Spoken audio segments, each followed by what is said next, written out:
하늘에 계신 우리 아버지여, 이름이 거룩히 여김을 받으시오며 나라가 임하시오며 뜻이 하늘에서 이루어진 것 같이 땅에서도 이루어지이다. 아멘. 잠시 기도하겠습니다.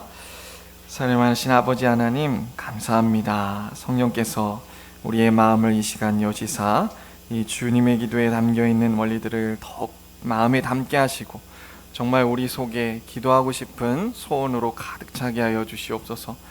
하나님, 그로 말미암아 우리가 시간을 내어 기도함으로써 하나님의 그 예수 그리스도 안에 있는 충만한 보화를 누리며 살아갈 수 있도록 하나님 역사하여 주시옵소서. 감사하며 예수 그리스도 이름으로 기도합니다. 네. 오늘 주님의 기도 세 번째 살펴보는 시간입니다. 두 번째인데 왜 세 번째냐? 사실 언젠가 수요 예배 때 한번 기도하고 싶다 두 번째 2로 해서 이 주기도문에 대해서 살폈습니다. 그게 첫 시간이었어요. 그때는 어떤 내용을 설교했었냐면 첫 번째 시간에는요, 기도의 거장인 루터의 가르침을 통해 이 나와 있는 주기도문을 우리의 개인 기도 가운데 어떻게 적용시키면서 기도해야 될지 그 실례를 루터의 글을 통해 우리가 살펴보았습니다. 혹시 그것이 궁금하시면 한번 찾아서 들어보시기 바랍니다. 그리고 우리는 지난 시간에는 이 주기도의 서론으로서 주님의 기도를 우리가 왜 이 원리를 따라 해야 하는지, 그리고 그 부름인 첫 시작인 하늘에 계신 아버지여, 이 의미가 무엇이고 성령이 무엇인지, 마지막 대개 아버지의 나라와 권세와 영광이 아버지께 영원히 있사옵나이다, 이 의미가 무엇인지 살펴보았습니다. 자, 이제 오늘은 부름 다음에 나오는 첫 번째부터 세 번째까지의 기도를 살펴보고자 합니다. 먼저 우리 주기도문의 구조를 다시 한번 짚고 한번 넘어가 볼까요? 주기도문의 구조는요, 하늘에 계신 우리 아버지여 부름으로 기도말을 연 후에 내리 6가지의 간구가 있습니다. 6가지의 간구가 있어요. 그리고 대체적으로 이 간구들을 나눌 때 오늘 살펴볼 첫 번째부터 세 번째까지의 간구는 하나님의 영광을 위한 기도라고 합니다. 그리고 나머지 네 번째부터 6번째 기도는 우리의 필요를 위한 기도라고 불러요. 이렇게 말해도 맞습니다. 그런데 엄밀히 얘기하면 저는 이 개념을 더 좋아하는데, 첫 번째부터 6번째까지가 모두가 다 하나님 영광을 위해서 기도하는 거예요. 비록 네 번째에서 6번째가 굉장히 우리 피부에 와닿습니다. 일용할 양식을 주시고 죄진 자를 용서하시고, 용서한 것 같이 내 죄를 용서하시고, 또 시험에 들게 하지 마옵소서, 나의 피부에 와닿는 기도가 네 번째부터 6번째라고요. 그럼에도 불구하고요, 이 기도도 간접적으로 하나님의 영광을 위해서 기도하는 것이죠. 그러니까 내가 일용할 양식이 필요한 이유도 하나님의 영광을 위해서고, 내가 내 죄를 하나님 앞에 용서해달라고 구하는 것도 하나님과의 원활한 관계 속에 하나님께 영광 돌리기 위함이에요. 그러니까 다시 말하면 사실 첫 번째 간구인 당신의 이름이 거룩히 여김을 받으시옵소서라고가 다 딸려서 가는 거예요. 마치 기차의 첫머리가 이 첫 번째 간구인 겁니다. 연달아서 6번째까지 쭉 이어지는 기도가 바로 이 주기도문의 구조라고 할 수 있어요. 그러니까 첫 번째 기도에 걸린다는 것을 꼭 기억하시기 바랍니다. 굉장히 중요한 거죠. 이러한 주님의 기도의 순서와 질서를 보면 하나님께서 우리에게 원하시는 그 신앙의 중심이 무엇인지 분명히 알 수 있는 거죠. 바로 하나님의 영광을 위해 우리가 살아야 된다는 겁니다. 무엇을 먹든지 무엇을 마시든지 다 하나님의 영광을 위하여 하라. 우리의 삶이 점점점 하나님의 영광을 위해 사는 삶으로 변해가야 된다는 거예요. 하나님께서는 이 주님의 기도를 통해 우리를 사랑으로 온육하셔서 점점 이렇게 하나님 영광을 위해서 사는 사람들로 변해가게 하시겠다. 이 주님의 기도에 담긴 약속입니다. 그러니까 우리가 주님의 기도의 원리를 따라 기도하면 우리의 영혼이 소성케 되어서 하나님을 향하여 더욱 살아가도록 은혜를 부어주신다, 이 말이에요. 그래서 우리가 이 주기도문의 원리를 가지고 기도해야 되는 것입니다. 자, 그럼 첫 번째 한번 살펴볼게요. 아버지의 이름이 거룩히 여김을 받으시오며, 하나님의 이름은 어떤 의미일까요? 하나님의 이름은요, 성경에 계시된 하나님을 총칭하는 말입니다. 제가 부름에서 똑같죠. 하늘에 계신이라는 것이 하나님이 어떤 분이심을 총칭하는 말이라고 했어요. 마찬가지로 하나님의 이름도 곧 하나님을 뜻합니다. 그러니까 성경에 계시된 하나님의 어떠함을 총칭하는 말이 바로 하나님의 이름이라는 거예요. 하나님의 이름에는 어떤 것들이 있을까요? 성경에 구체적으로 하나님의 이름이다 라고 표현한 이름들이 있어요. 여호와 아도나이.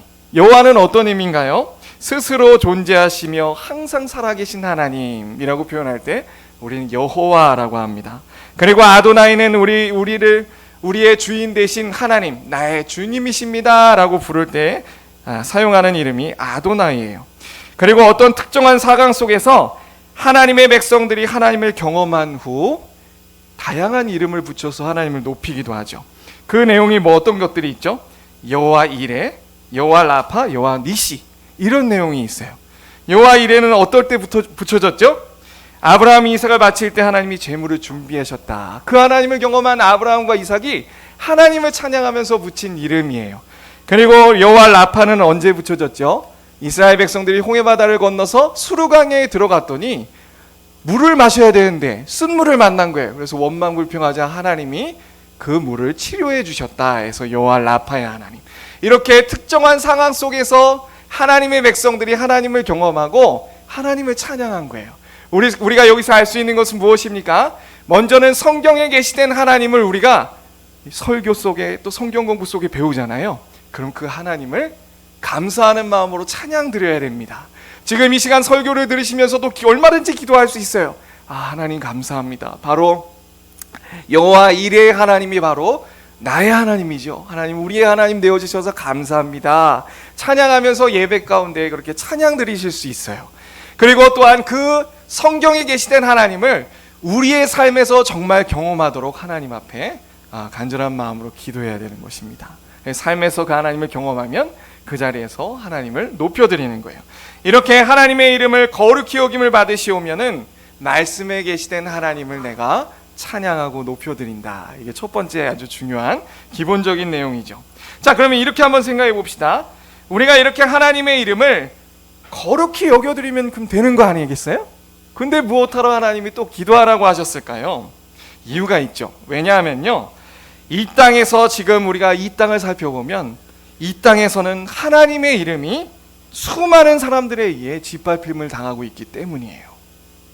마땅히 하나님의 이름이 찬양받으셔야 되고 높여드려야 되는데 수많은 사람들에 의해 하나님의 이름이 땅에 떨어지고 있습니다. 사실 여러분요, 우리가 어떻게 하나님을 대하느냐와 상관없이 하나님은 영광스러우신 분이죠. 하나님의 영광은, 그 이름의 영광은요, 지금도 찬란하게 비추고 있고요, 그 하나님의 놀라우신 이름의 따스함도 우리에게 비춰지고 있습니다. 그런데 하나님은요, 유일하게 우리 인간들을 하나님의 형상대로 빚으시고 언약을 주심으로써 이 땅에 살아가는 우리들에게 하나님의 영광과 명예를 맡기셨어요. 이게 인간의 특권입니다. 천사도 아니고 이 세상 피조물도 아니고 누구요? 인간을 통해, 하나님의 형상을 통해 우리가 이 세상을 다스리도록 하셨잖아요. 그러니까 하나님의 형상이 우리 가운데서는, 우리에게서는 어떻게 되는 거예요? 우리가 하나님을 어떻게 대하느냐에 따라 높여지기도 하고 낮아지기도, 더럽혀지기도 한다는 의미예요. 그래서 하나님의 이름을 높이는 것 너무나도 중요합니다. 지금 이 세상의 수많은 사람들은 하나님의 영광을 어떻게 대하고 있어요? 마치 태양이 찬란하게 빛나고 있는데 손바닥으로 가려서 태양을 가리는 듯 하나님이 없는 것처럼 그렇게 살아가고 있죠. 우리 로마서 1장 18절 한번 볼까요? 로마서로 넘어가겠습니다.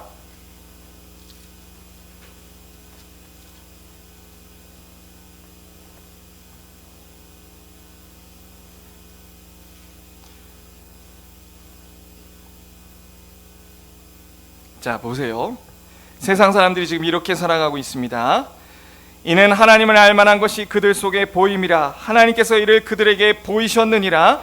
창세로부터 그의 보이지 아니하는 것들, 곧 그의 영원하신 능력과 신성이 그가 만드신 만물에 분명히 보여 알려졌나니 그러므로 그들이 핑계치 못할지니라. 우리 21절부터 23절 한번 읽어보겠습니다. 시작.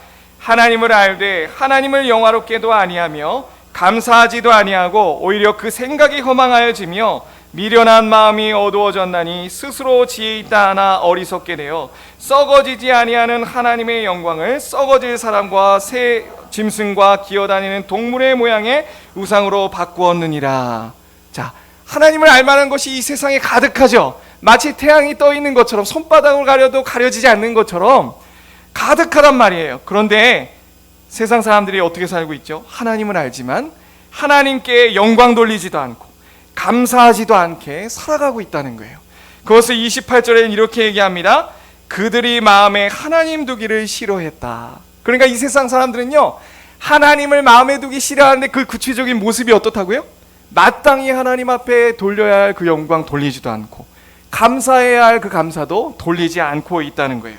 그 마음의 중심이 있기 때문에 하나님이 어떻게 하십니까? 28절에 하나님께서 그들을 그 상실한 마음대로 내버려 두셨어요.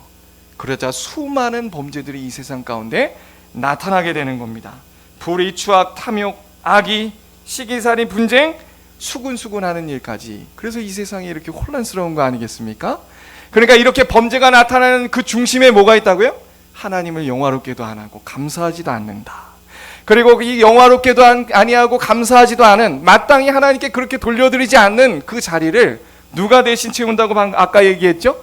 썩어질 우상들, 피조물들, 우상들이 가득 채우고 있다는 거예요. 하나님은 이런 이 세상을 보시면서 지금 엄청나게 진노하고 계십니다. 자, 이렇게 한번 생각해 보겠어요? 이걸 우리가 한번 심각하게 생각해 볼 필요가 있습니다. 자, 이렇게 한번 생각해 봅시다. 하나님의 이름이 지금 짓밟힘 당하고 있다는 것을, 우상 숭배하는 수많은 사람들 속에 짓밟히고 있다는 사실에 우리는 분개해야 돼요. 이렇게 한번 생각해 보죠. 자, 만약에 여러분 아는 지인 중에 한 300년 된 커다란 나무 앞에서 자신의 문제를 가지고 정화수를 떠놓고 비나이다 하고 있는 사람이 실제 옆집에 산다고 생각해 보십시오. 그럼 여러분들은 어떤 생각이 드세요? 야, 참 미개하다. 그렇게 생각이 드시겠죠? 그런데 자, 보세요. 오늘날 현대 과학이 발달한 오늘날 세대에서는요, 정말 그렇게 하는 샤머니즘적인 신앙을 가진 사람들을 미개하게 봅니다. 그런데 불교나 이슬람교나 이런 좀 더 나아 보이는 종교들을 믿는 사람들은 그럼 이 사람들과 많이 다른가요? 이 점을 한번 생각해 보자는 거예요. 물론 겉으로 볼 때는 많이 달라요. 겉으로 볼 때는. 왜냐하면 아주 화려하게 조각해서 금으로 씌운 신상 같은 상을 세워놓고 그 앞에 빌기도 합니다. 나무에다 놓고 빈 게 아니잖아요. 화려한 걸 갖다 놓고 빈다고요. 그리고 또 나름대로 철학사상이 담긴 경전을 가지고 그것에 맞춰 신앙생활을 하고 있어요. 더 나아가서는 오늘날 소위 종교에서 말하는 고등 종교는 어떻죠? 자기만 생각하는 게 아니라 남에게 선을 베풀라고 얘기한단 말이에요. 좀 더 뭔가 나아 보이잖아요, 겉으로는. 그러나 천만의 말씀입니다. 사실 그 중심으로 떠들어 보면 그것은 우상이고요, 중심은 같은 거예요. 뭐죠? 결국에 나를 위해서 믿는 거란 말이에요. 나를 위해서. 구원에 대해서 한번 생각해 볼까요? 놀랍게도 수많은 종교들도 세상 사람들이 이래서 다 똑같은 종교라 얘기하는 건데 죄에 대해서 얘기합니다. 그리고 이 죄로부터 벗어나서 어떻게 극락에 가냐, 나름대로 어떻게 천국에 가냐에 대해서 불교도 그렇고 이슬람교도 그렇고 다 얘기하고 있다고요. 그런데 결국에 그 중심은 어떻다고요? 나를 위해서 천국 가는 거예요. 나를 위해서. 게다가 수많은 종교들은 어떡하죠? 나를 위해서 기도의 정성을 쌓고 나를 위해서 그 종교에서 말하는 수많은 규례들을 지키면서 정성을 쏟아 가고 있다고요. 결국 누구 중심이에요? 구원받고 천국 가는 게 나에게 달렸단 말이에요. 그러니까 겉으로 볼 때는 이 샤머니즘적인 종교와 이 종교와 다른 것처럼 보일지라도 중심은 같다는 걸 얘기하는 거예요. 우상이죠. 그 신상을 세우는 건 뭐 때문에 세운다고 했죠? 나를 사랑하고 내 소원을 위한, 나를 높이기 위한 표현이 바로 우상이란 말이에요. 결국 나를 숭배하는 우상인 거예요. 샤머니즘이나 이거나. 좀 더 우리가 논리를 확장해 보죠. 자, 이것을 교회에 가져가면, 교회에 대입하면 어떨까요?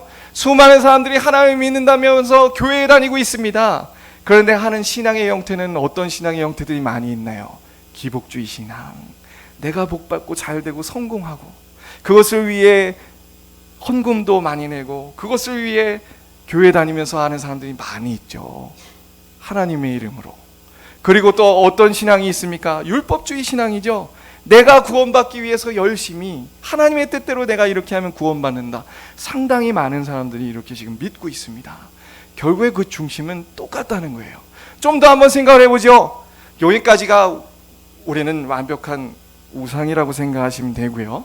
그런데 우리 가운데는 이와 비슷한 생각들이 없나요? 좀 더 생각을 확장해서 생각해 봅시다.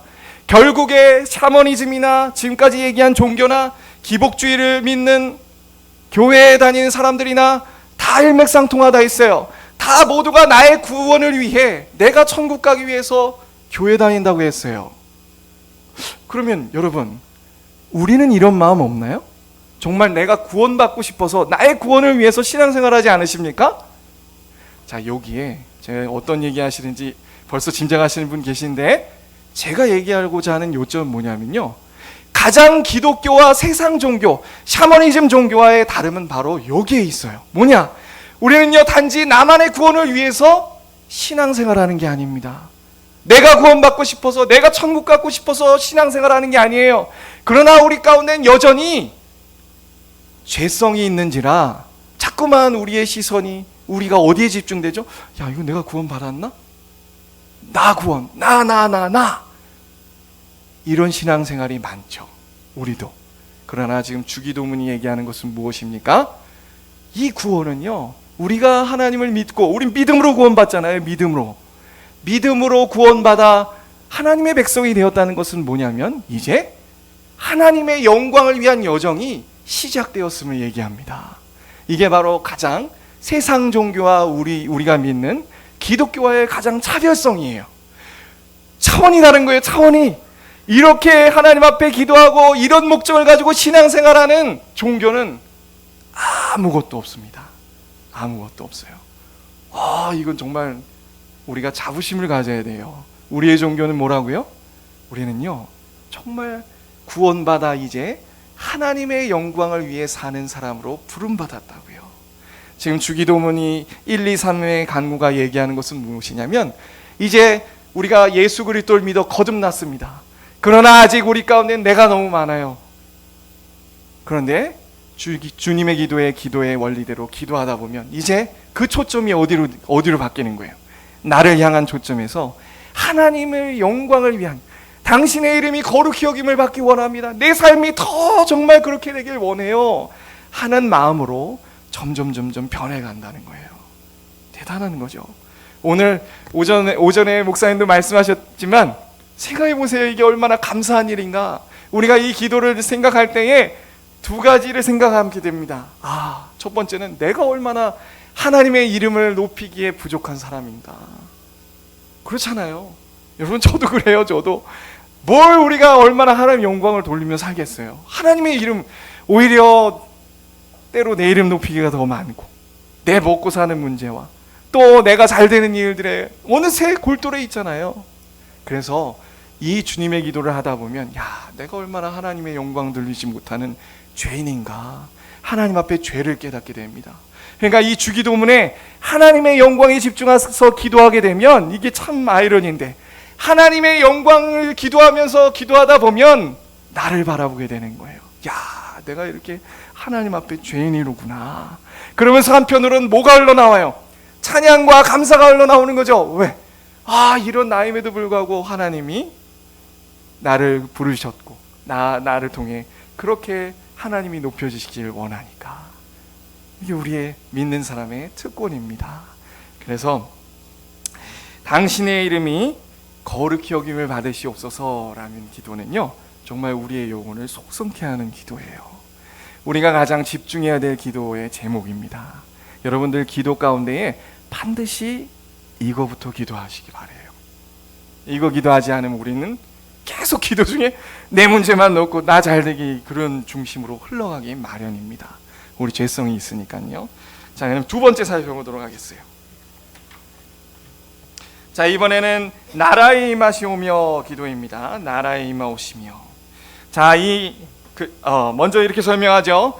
아래의 두 개의 간구는요, 나라의 임하오시며, 그리고 뜻이 하늘에서 이룬 것 같이 땅에서도 이루어지이다. 이 기도는요, 아버지의 이름이 거룩히 여김을 받기 위해 일어나야 할 기도입니다. 그러니까 아버지의 이름이 거룩히 여김을 받기 위해서는요, 나라가 임해야 하고 하나님의 뜻이 이루어져야 되는 거예요. 다 연결이 되어 있는 기도입니다. 자, 그러면 이 두 번째 기도를 우리는 어떻게 해야 됩니까? 나라를 임하옵시며 하면서 우리가 생각하며 기도해야 될 내용은 뭘까요? 먼저 첫 번째는 하나님의 구속 역사를 생각하며 기도하라는 거예요. 이거 중요한 원리입니다. 자꾸 우리는 요거밖에 못 보잖아요, 기도 가운데. 그래서 이 기도 제목을 통해 하나님이 무엇을 원하시냐면 우리의 기도의 지평이 넓어지길 원하시는 거예요. 뭐라고요? 우리의 기도의 지평이 넓어지길 원하시는 거예요. 하나님의 구원의 전체 큰 그림을 염두해서 기도하는 습관을 기르라고 명하시는 것입니다. 자, 구체적으로 어떤 내용일까요? 우리 구속사 여러분들 다 배우신 것입니다. 이거 제가 대우리문답, 웨스트민스터 대우리문답에 충실해서 지금 하고 있는 겁니다. 그래서 뭐라고 얘기하냐면 이렇게 얘기합니다. 나라가 임하시오며 라고 기도한다는 건 우리의 기도 중에 첫 번째, 사단의 나라가 멸망하고, 그리고 동시에 은혜의 나라가 확장되며, 세 번째, 완성될 영광의 나라가 속히 우리 가운데 임하길 간구하는 것이에요. 영적인 기도죠. 영적인. 뭐라고요? 사단의 나라가 멸망하고 은혜의 나라가 확장되며 완성될 영광의 나라가 속히 임하길 간구하는 거예요. 아까 잠깐 언급했지만 여러분, 세상이 왜 이렇게 시끄럽습니까? 매스컴을 통해서 우리는 늘 난리와 난리 소문을 들으면서 스트레스를 받아요. 정말 스트레스를 많이 받습니다. 보게 되면 도대체 왜 이 세상이 이렇게 혼란스럽지요? 사단 마귀가 역사하고 있기 때문입니다. 사단의 나라가 하나님을 대적하여 활동하는 그 사단의 나라가 있기 때문이에요. 영적인 세계 속에 구원받지 못한 모든 사람들은 정작 본인은 느끼지 못하겠지만 죄와 사단의 지배를 받아 비참하게 살아가고 있어요. 즉 기도 내 자신이 마치 세상 나라의 중심인 양 내 나라, 내 영광 세우려고 정신없이 바쁘게 살아가고 있어요. 하지만 참 그들이 모르는 것은 그렇게 자신의 의지대로 생각대로 노력하며 살고 있지만 결국에 죄와 사단의 노예가 되어 어디에 이바지하는 겁니까? 사단의 나라의 활동에 이바지하고 있을 뿐이라는 거예요. 이게 바로 성경에서 폭로하고 있는 진실입니다. 하나님과 상관없이 자행되는 모든 일이 다 사단 마귀에게 봉사하고 있다고 생각해 보세요. 이게 얼마나 충격적인 일입니까? 그런데 우리는 이걸 떠올리면서 뭘 생각해야 돼요? 감사해야죠. 우리가 구원받기 전엔 다 어디에서 활동하고 있었어요? 우리가 알게 모르게 사단 마귀의 지배 아래서 종노릇하며 사단의 나라에 이바지하고 사단에게 봉사하고 살았다고요. 그리고 우리가 진짜 우리의 목숨이 경각, 우리의 영혼이 위기 속에, 당장 죽으면 지옥에 가는 위기 속에 살아가고 있었단 말이에요. 자, 근데 우리가 이제 건짐을 받았죠. 그러면 어떤 마음이 들겠습니까? 화가 나지 않겠어요? 내가 저기 있다가 내가 죽을 뻔했는데, 내가 그것이 잘못됐다는 것을 깨달아 이제 하나님의 은혜로 은혜의 나라로 들어왔다. 와, 이 얼마나 감사한 일입니까? 그러면서 동시에 하나님 앞에 기도하는 거예요. 하나님, 지금 이 세상에 수많은 사단 마귀가 역사하고 있는데 또 우리 가운데도 우리의 정욕을 들어 사단 마귀가 자꾸만 나를 넘어뜨리려 하죠. 이 모든 사단 마귀의 활동들을 멸망시켜 주세요. 이렇게 하나님 앞에 기도하는 것입니다. 그 다음에 또 무엇을 위해 기도합니까? 은혜의 나라가 확장되도록 기도하는 거예요. 이건 간단하죠. 은혜의 나라는 무엇입니까? 예수 그리스도를 왕으로 삼은 나라. 이 세상의 사람들은 둘 중 하나죠. 사단의 나라에 속했든지 은혜의 나라에 속했든지. 이제 이 기도는 복음이 전파되어서 수많은 사람들이 하나님 앞으로 돌아오길 간구하는 기도입니다. 자, 그러면 마지막엔 무엇이 있죠? 영광의 나라를 기도해야 돼요. 이 기도 속에는 소망이 우리 가운데 샘솟아야 됩니다. 정말 그리스도의 재림의 날을 소망하면서 하나님 앞에 재림을 위해 기도해야 돼요. 와, 오늘 제가 준비하는 게 참 많은데 빨리빨리 지나가야 될 것 같습니다. 이렇게 하나님의 은혜가 확장되길 기도해야 됩니다. 자, 그런데 이 하나님 나라가 확장된다. 그 하나님 나라가 임한다는 의미가 무엇일까요? 나라가 임한다. 많은 사람들이, 우리는 다 아는 개념이지만 많은 사람들은 아직 하나님 나라 생각하면 죽어서 가는 천국만 생각하고 있어요.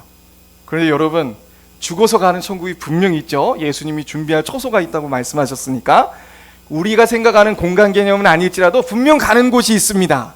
우리의 영혼과 호련히 변화될 영광스러운 몸으로 더불어 가야 될 공간적인 개념이 있는 거예요. 그런데 그 이전에 무엇이에요? 하나님 나라가 우리 가운데 임해야 된다. 그 의미가 뭐죠? 우리 누가복음 17장 한번 가볼까요? 누가복음 17장입니다.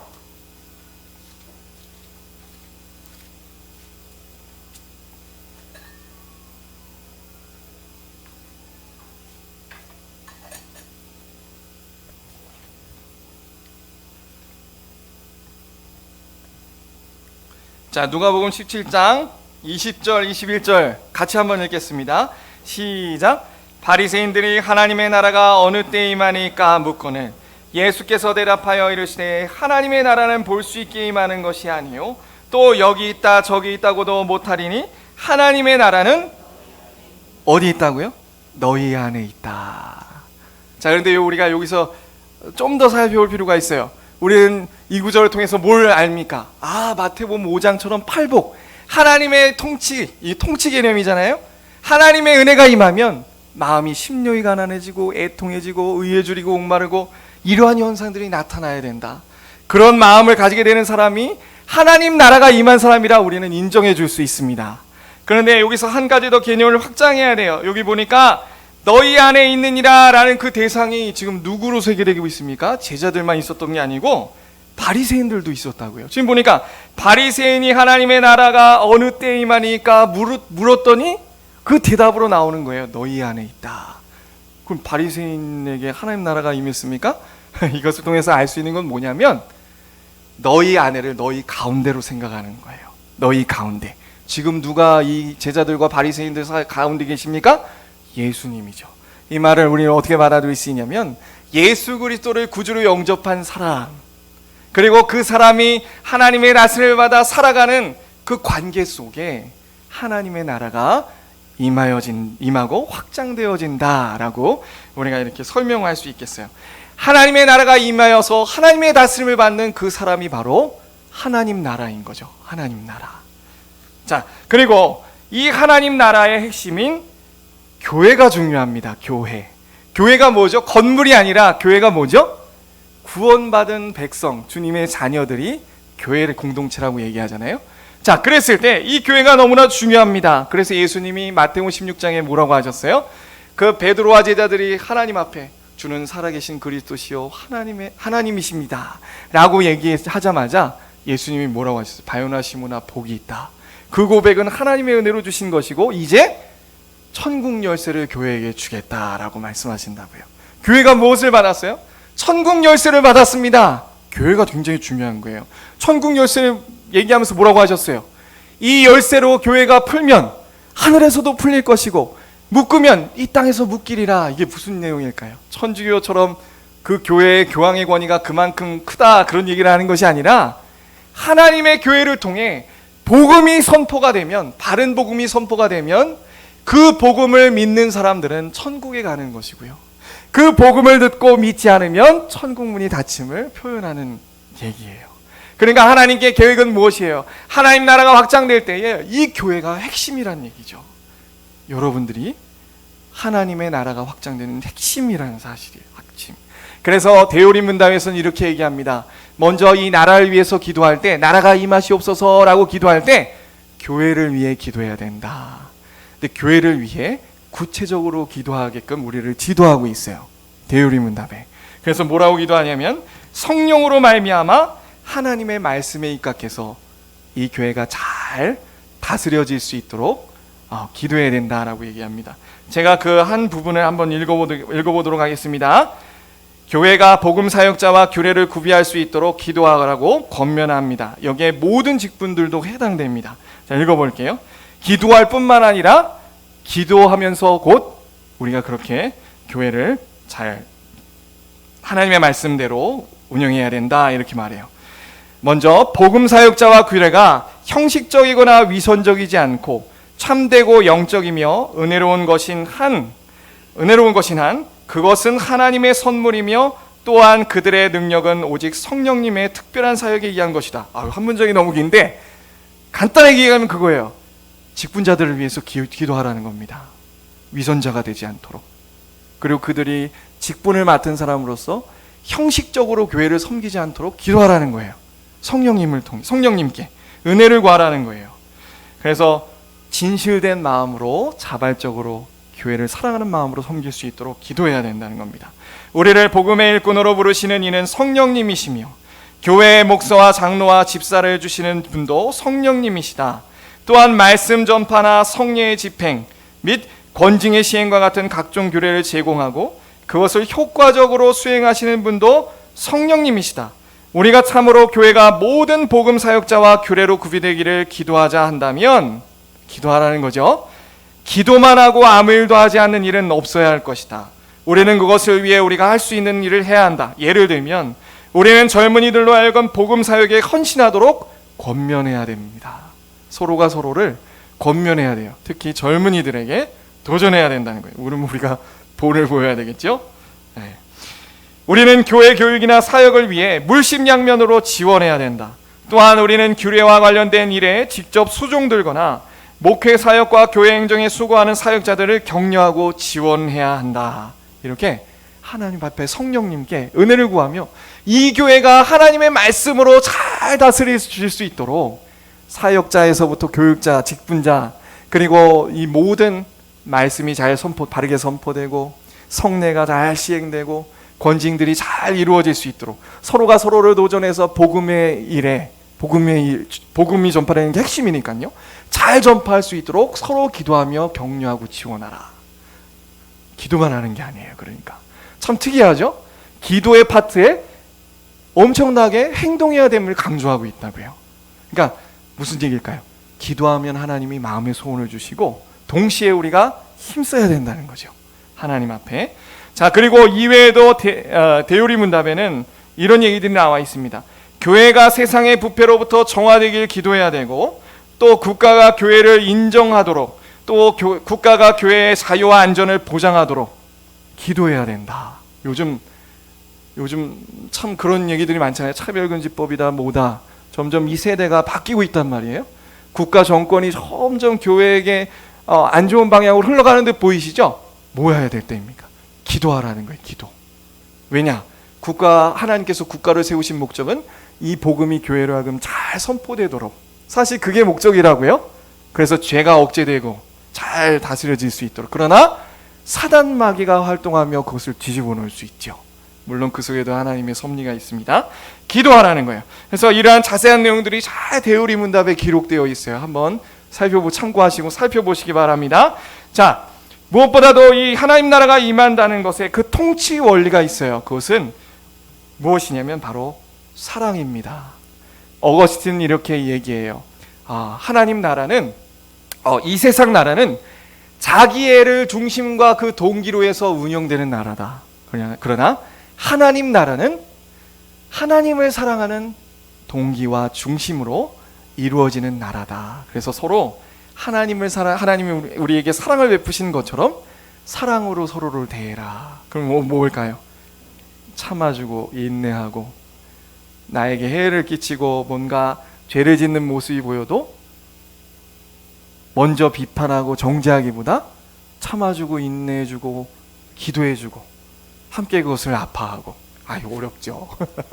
어려운데 교회에서부터 그걸 해야 된다는 거죠. 교회에서. 그래서 요한일서나 보면 하나님은 사랑이시다. 형제를 사랑하지 아니하면 하나님을 사랑하는 것이 아니다. 왜죠? 하나님 나라가 사랑의 원리이기 때문이에요.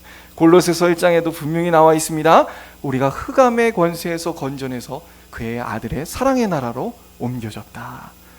우리가 지금 있는 곳은 무슨 통치로 다스려지는 교회입니까? 사랑. 서로 한번 인사해 볼까요? 졸리기도 하니까. 사랑하겠습니다. 네. 사랑하겠습니다. 네. 저부터 실천하겠습니다. 죄송합니다. 사랑으로, 서로 사랑으로. 그래야 교회에 오는 게 숨이 막히지 않고 얼마나 행복하겠어요. 서로 사랑의 눈으로 바라봐주고. 그렇죠? 네. 자, 그 다음에 이제 마지막입니다. 하나님의 뜻이 하늘에서와 같이 땅에서도 이루어지이다. 자, 이것은 어찌 보면 간단하게 보면 하나님 나라가 임하는 것과 비슷하게 보일 수 있어요. 그런데 칼빈에 의하면 이 왜 세 번째 강구를 똑 띄어서 얘기하는가? 하나님 나라가 임하는 핵심, 우리 개인에게 있어서 하나님 나라가 이루어지는 핵심을 우리가 잘 이해할 수 있게끔 설명하기 위함이다, 이렇게 얘기하고 있어요. 이 세 번째 기도는요, 바로 자기 부인입니다. 간단해요. 자기 부인이에요. 지금 하늘에서와 같이 라고 했어요. 하늘에서 천사들은요, 자발적으로 하나님의 뜻에 100% 순종합니다. 하나님을 사랑하는 마음으로요. 그런데 이 땅에서 우리는 그렇지 못한 경우가 굉장히 많은 것 같아요. 그래서 그렇게 하늘에서 천사들이 하나님 앞에 순종하여 하나님의 뜻이 이루어지는 것처럼 우리를 통해 그렇게 이루어지길 기도하라 라는 그런 내용이에요. 칼빈은 이렇게 얘기해요. 우리 개인에게 나라가 임하는 두 가지 국면이 있습니다. 이게 자기 부인에 대해서 설명하는 그 내용이에요. 성령께서, 첫 번째는요, 하나는 성령께서 육체의 온갖 정욕들을 교정하는 겁니다. 이게 하나님 나라가 임하는 하나의 부분이에요. 다른 하나는 무엇이냐면 그분의 다스림에 순종하도록 성령께서 우리의 모든 생각과 감정과 의지를 형성시켜 가는 것이다. 그러니까 하나는 죽이는 일이고 하나는 만드는 일이에요. 이거 무엇이 떠올려집니까? 십자가의 은혜가, 성령께서 십자가의 연합의 은혜를 우리에게 부어주시는 거죠. 그래서 회개가 일어나는 겁니다. 간단하게 또 자기 부인은 회개라고 할 수 있어요. 그래서 성령이 우리 속에서 역사하셔서 우리의 육체의 소욕들이 다스려지고 이 세상 것들이 점점 아무것도 아닌 것처럼 되며 동시에 성령의 열매들이 맺혀서 우리가 온유도 하게 되고 절제도 하게 되고, 절제가 제가 얼마나 약한지 절제가 더 강해져야 될 것 같습니다. 절제가 생겨나게 되고 인내하게 되고, 그러니까 우리에게 달린 일이 아니에요. 우리가 기도하는 건 다만 물 주는 거죠. 하나님이 성령께서 우리를 다스리실 때 그 일들이 일어나는 것이다. 그래서 육체와 함께 그 정욕과 탐심을 십자가에 못 박은 자, 그리고 뒤에 이어지는 갈라디아서의 그 말씀에 그러므로 우리가 성령으로 살면 또한 성령으로 행할지니 헛된 영광을 구하여 서로 노엽게 하거나 서로 투기하지 말지니라. 사랑하며 사는 데에서도 성령이 굉장히 자기 부인이 필요한 거예요. 자기 부인. 자, 이렇게 한번 생각해 봅시다. 여러분, 늘 얘기하는 거지만요, 이 기도에는요 반드시 예수님의 겟세마네 동산을 떠올리시기 바래요. 이 기도가 왜 중요하냐면 예수님이 가장 심혈을 기울여 피땀 흘리시면서 마지막으로 기도한 자리가 바로 겟세마네 기도 동산이라고요. 십자가에 달리시기 전에, 물론 십자가에 달리셔서 저들의 죄를 용서하시옵소서라도 짧게 기도하시긴 하셨어요. 근데 그거는 자기 부인 후의 기도입니다. 아시겠어요? 이 원리가 분명히 나타나는 거예요. 예수님을 그렇게 돌 던지고 핍박하고 예수님이 왕이십니다 따라 호산나 호산나 따라다녔던 그 사람들이 예수님을 부인했잖아요. 십자가에 못 박았다고요. 그런데 예수님이 그 자리에서 저들의 죄를 용서하시옵소서라고 기도할 수 있었던 건 우리에게 분명히 보여주는 거예요. 어떤 기도의 자리가 있었다?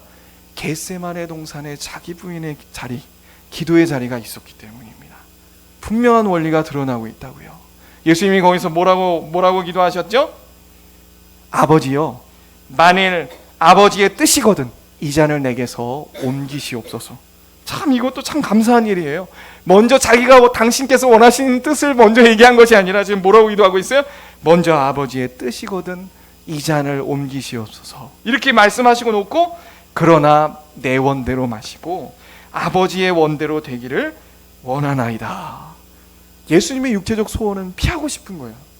십자가 너무 힘든 일이니까요. 그 하나님조차도 감당하기 어려운 너무나도 힘든 일이니까요. 그럼에도 불구하고 예수님은 그 자리에서 자기 부인의 기도를 하셨다. 우리에게 중요한 원리로 주어지는 거예요. 그래서 여러분, 우리가 하나님 앞에 자기 부인 하는 것이 굉장히 중요합니다. 이렇게 설명드리죠. 하나님 뜻엔 두 가지가 있어요. 첫 번째는 십계명과 같은 드러난 뜻입니다. 우리는 이 뜻에도 늘 부지런히 살피고 무엇이 하나님이 기뻐하신가 궁구하면서 우리의 삶에서 실천해야 돼요. 실천. 하나님 기뻐하십니다. 하나님의 은혜를 의지해서. 힘들죠. 이렇게 반응해요. 힘들어. 근데 그렇게 사는 거예요. 그렇게 살아야 나중에 영광이 큰 겁니다. 그런데 두 번째 하나님 뜻이 있어요.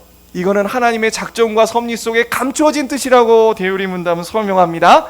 그 중에서 무엇이 있어요? 고난이 있어요. 고난.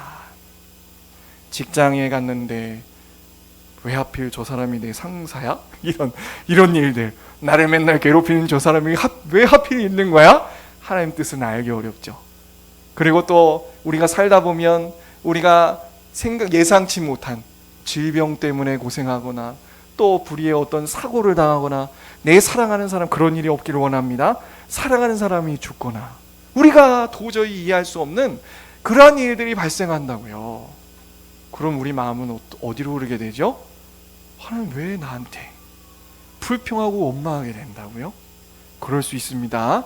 그런데 할 수 있거든. 불평하고 원망하지 마십시오. 근데 그럴 수 있어요. 근데 여기서 더 심해지는 경우는 어떻게 돼요? 야, 나 이제 도저히 예수 안 믿어. 떠나는 사람도 발생하는 거예요. 떠나는 사람도. 그런데 주님의 기도에 통해서 우리에게 알려주시는 바는 무엇입니까? 이 하늘의 뜻이 하늘에서와 같이 땅에서도 이루어집소서. 이 가운데서도 하나님의 뜻이 우리는 무엇인지 모르지만 예수님처럼 자기 부인해야 된다는 거예요.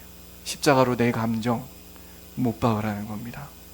그리고 할 수 있거든. 아주 신앙의 높은 경지죠. 하나님께 감사하고 찬양하라는 거예요. 저도 못할 것 같습니다. 죄송합니다. 근데 은혜를 구해봅시다. 이렇게 목적과 목표를 가지고 하나님 앞에 기도하라는 거죠. 세상 종교와 차원이 다르지 않나요? 차원이 달라요. 우리는 이걸 이렇게 받아들입시다. 고결한 명예다. 하나님께서 우리에게 주신. 비록 우리가 죽을 때까지 정말 100% 그렇게 살지 못할지라도 이 방향을 가지고 은혜를 구해보자. 분명히 사랑하는 성도 여러분, 주님의 기도를 통해 하나님께서는 우리가 나아가야 될 분명한 목적지를 보여주시죠. 하나님의 이름이 거룩히 여김을 받는 것입니다. 우리가 정말 이렇게 하나님 앞에 힘들지만 은혜를 구하며 이 원리대로 기도할 때에 나를 통해 하나님 나라가 확장되는 역사가, 나를 통해 다른 사람들이 하나님 앞으로 돌아오는 역사가, 그 놀라운 역사에 이바지하게 될 줄 믿습니다. 네, 기도하시겠습니다. 사랑하신 아버지 하나님, 감사합니다. 하나님, 오늘 참 많은 내용들을 살펴보았습니다. 아버지, 참 너무나도 고결하고 참 이상적인 기도입니다. 하나님, 내 자신을 바라볼 때 어떻게 내가 이렇게 살아갈 수 있을까 근심이 되기도 합니다. 그럼에도 불구하고 나를 구원하시고 나를 위하여 십자가에 죽으신 그 예수께서 내 영혼을 위해, 나의 영혼의 질병의 상태가 얼마나 중요한지 알기 때문에 알려주신 이 기도를 내가 감사함으로, 우리가 감사함으로 하길 원합니다. 하나님, 은혜 베푸시고 우리의 개인 기도 가운데 주님의 이 귀한 기도의 원리가 더욱더 나타날 수 있도록 하나님 역사하여 주시옵소서. 하나님, 감사하며 예수 그리스도의 이름으로 기도합니다. 아멘. 찬양하시겠습니다.